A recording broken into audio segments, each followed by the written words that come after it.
એક મગર મુજ મહુડા પાસે આવેલ વિશ્વ જ્યોતિ આશ્રમ નજીક એક રહેવાસીના ઘરના પાછળના ભાગમાં આવી જાળીઓમાં ફસાઈ ગયો છે। તેની જાણ વડોદરા એનિમલ રેસ્ક્યુ ફાઉન્ડેશન અને એનિમલ રેસ્ક્યુ ટ્રસ્ટને થતાં તમામ વોલન્ટિયર અને સ્થાનિકોએ ભેગા મળીને લગભગ 10.5 ફૂટ અને 150 કિલોના મગરને દોરડા વડે ખેંચી 1 કલાકની ભારે જહેમત બાદ સુરક્ષિત રીતે રેસ્ક્યુ કરી તે જગ્યાથી બહાર કાઢી વન વિભાગને સોંપેલ છે।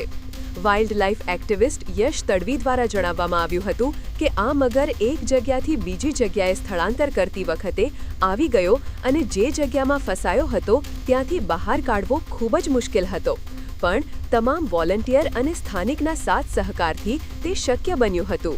નમસ્કાર વડોદરા, મારું નામ યશ તડવી। આજરોજ અમને એક કોલ મળ્યો હતો કે મુજ મહુડા પાસે એક આશરે 10 થી 10.5 ફૂટનો મગર ઘરના પાછળના ભાગમાં આવી ગયો છે। તેની જાણ એનિમલ રેસ્ક્યુ ટ્રસ્ટ અને વડોદરા એનિમલ રેસ્ક્યુ ફાઉન્ડેશનને થઈ હતી। અમે તાત્કાલિક ત્યાં સ્થળ પર પહોંચ્યા હતા અને આ મગર જે હતો એની જે સિચ્યુએશન હતી તે ત્યાંથી એને બહાર કાઢવો ખૂબ જ મુશ્કેલ હતો।